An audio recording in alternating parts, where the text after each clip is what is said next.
9 दिसंबर को हमारी ड्राफ्ट 4 दिसंबर तक जिनका SIR फॉर्म नहीं भर गया उनके लिए क्या होगा, सच क्या है, समाधान क्या है। नमस्कार दोस्तों, स्वागत है आप सभी का पाल समाज की आवाज चैनल में। आप देख रहे हैं एक ऐसा चैनल जहां सिर्फ सच दिखाया जाता है और जहां सिर्फ सच बोला जाता है। आज की सबसे बड़ी खबर है, 4 दिसंबर तक जिनका SIR फॉर्म नहीं भर पाया, क्या उन पर कोई कड़ी कार्रवाई होगी? जी हाँ। क्या वे सरकारी लाभ से वंचित हो जाएंगे या फिर सरकार कोई उन्हें मौका देगी? पूरा सच, पूरी जानकारी और आपकी समस्या का पूरा समाधान इस वीडियो के अंत तक बने रहिए। सबसे पहले बात करते हैं SIR क्या है और क्यों जरूरी है। SIR एक ऐसा सर्वे है जिसके आधार पर आगे चलकर सरकारी योजनाओं का लाभ मिलना, आर्थिक सहायता, जातिगत आंकड़े, परिवार की आर्थिक स्थिति, सरकारी पात्रता सब कुछ तय की जाएगी। अगर SIR फॉर्म नहीं भरा तो सरकार के पास आपका रिकॉर्ड नहीं जाएगा और आगे चलकर किसी भी योजना में आवेदन के समय सबसे पहले आपसे SIR की ID मांगी जाएगी। उस टाइम आप SIR ID कहां से देंगे? 4 दिसंबर की डेडलाइन क्यों महत्वपूर्ण थी? सरकार ने 4 दिसंबर को SIR फॉर्म की अंतिम तिथि इसलिए रखी थी ताकि सर्वे का काम समय पर पूरा हो सके। लेकिन पूरे राज्य में लाखों लोग ऐसे हैं जिनका SIR फॉर्म अभी तक भरा ही नहीं गया।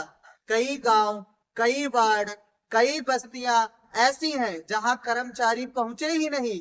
सबसे बड़ी समस्या है लोगों के पास, उनके पास फॉर्म ही नहीं पहुंचा। लोगों को जानकारी ही नहीं दी गई कि SIR फॉर्म ना भरने से आगे कितना बड़ा असर पड़ेगा। जिनका SIR फॉर्म नहीं भर गया क्या होगा? लोग पूछ रहे हैं जो 4 दिसंबर तक नहीं भर पाए हैं, क्या उनको कोई सरकारी योजना नहीं मिलेगी? क्या उनका नाम काट दिया जाएगा? बात करें सच की, सच यह है सरकार किसी भी परिवार को एक ही गलती में बाहर नहीं कर सकती। जिनके पास कर्मचारी नहीं पहुंचे उनकी गलती नहीं है। ऐसे सभी परिवारों को दोबारा मौका मिलने की तैयारी चल रही है।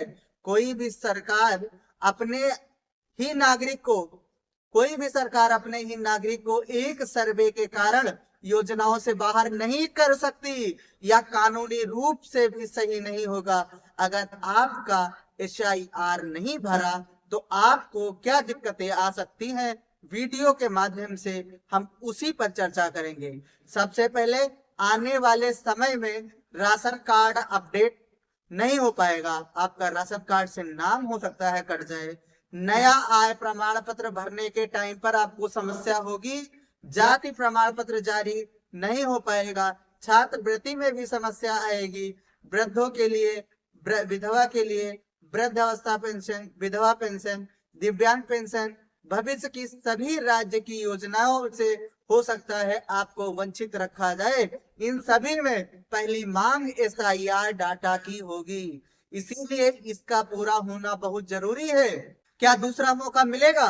सरकारी सूत्रों से जो जानकारी मिल रही है वह यह कहती है जिनका SIR छूट गया है उनके लिए दोबारा रिवीजन, रीसर्वे चलाया जाएगा ताकि किसी भी परिवार को सरकारी लाभ से न बाहर किया जाए। क्या करें आप? आपको अभी घबराने की जरूरत नहीं है, लेकिन आपको ये 3 काम करने की आवश्यकता है। अपने वार्ड, गांव के कर्मचारी से संपर्क करें। कौन कर्मचारी, कौन सर्वे टीम, उसका नाम पता करें। कौन BLO है, कौन सुपरवाइजर है। परिवार के जरूरी दस्तावेज अपने फॉर्म वापस कलेक्ट करके 9 दिसंबर को हमारी ड्राफ्ट वोटर लिस्ट यूपी की प्रकाशित होगी। दूसरा चरण फिर 9 दिसंबर से शुरू होगा, जिसमें ऐसे लोगों को, ऐसे निर्वाचकों को जिनके फॉर्म तो आए लेकिन उनका 2003 की वोटर लिस्ट में नाम नहीं था, उनको एक नोटिस जाएगा।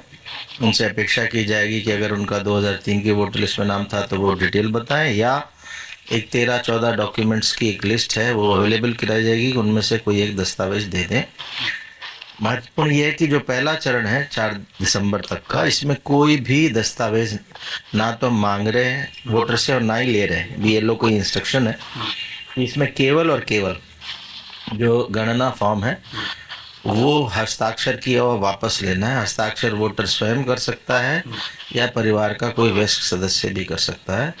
उसमें 3 चीज़ें मैंडेटरी हैं। एक अपना फोटोग्राफ लेटेस्ट वोटर का, और माता का नाम और पिता का नाम, ये 3 मैंडेटरी हैं। ये 3 के बाद हस्ताक्षर करके दे देंगे तो नाम आपका ड्राफ्ट वोटर लिस्ट में आ जाएगा। इसमें कुछ और सूचनाएं मांगी गई हैं जो वैकल्पिक हैं, जिसमें date of birth, mobile number, Aadhaar card और पिता का नाम, पिता का एपिक नंबर, माता का एपिक नंबर, पति या पत्नी का नाम, उनका एपिक नंबर, ये अगर अवेलेबल हैं तो भर दें। अगर नहीं है तो केवल माता पिता का नाम लिखें, अपना मोबाइल नंबर भर दें, जिससे कल को नोटिस वगैरह में भी और बाकी में सुविधा रहेगी, और फोटोग्राफ और साइन करके दे दें। इसमें एक चीज़ और भरनी चाहिए वोटर को, वो है ये जो गणना फॉर्म है, इसमें मैंने कहा कि पहला जो ऊपर के हैं ये आज की तारीख में वोटर का क्या इन्फॉर्मेशन है, डेट ऑफ बर्थ, मोबाइल, आधार, पिता माता का नाम, पति पत्नी का नाम और फोटो। और उसका जो सेकंड हाफ है नीचे वाला, उसमें से 2 कॉलम बने हैं, लेफ्ट में और राइट में। ये 2003 की वोटर लिस्ट में उसकी जो डिटेल्स लिस्ट में है वो भरनी है, लेफ्ट वाले में। ये अगर भर दी तो राइट की ज़रूरत ही नहीं है, तो काम पूरा हो गया। ऐसे वोटर को कोई भी नोटिस नहीं जाएगा। युवा वोटर जिनका 2003 में नाम नहीं था, वही लेफ्ट वाला नहीं भर पाएंगे, और राइट वाला भर सकते हैं। किसका भर सकते हैं? या तो माता का नाम हो, या पिता का नाम हो, या ग्रैंडफादर या ग्रैंड मदर, उसमें दादा दादी, नाना नानी, ये 6 रिश्ते हैं, जिनमें से किसी एक का अगर 2003 में, तो यहाँ भर सकते हैं, और फिर साइन करके बीएलओ को दे दें। ये अगर नहीं मिल रहा ढूंढने पे भी, तो भी आप जो डिटेल है आपको वो भर के दे दें। तो इससे होगा ये कि आपको आपको जो ड्राफ्ट वोटर लिस्ट में आपका नाम कटेगा नहीं, वोटर लिस्ट में नाम आ जाएगा। जिनका डिटेल्स नहीं भरा उनको नोटिस जाएगा, बाद में भी भर सकते हैं, बाद में जब नोटिस आए तब भी दे सकते हैं। डिटेल नहीं है तो अपना एक डॉक्यूमेंट देंगे। और ये प्रक्रिया 9 दिसंबर से नोटिस की शुरू होगी, 9 दिसंबर के बाद। और ईआरओ को अपना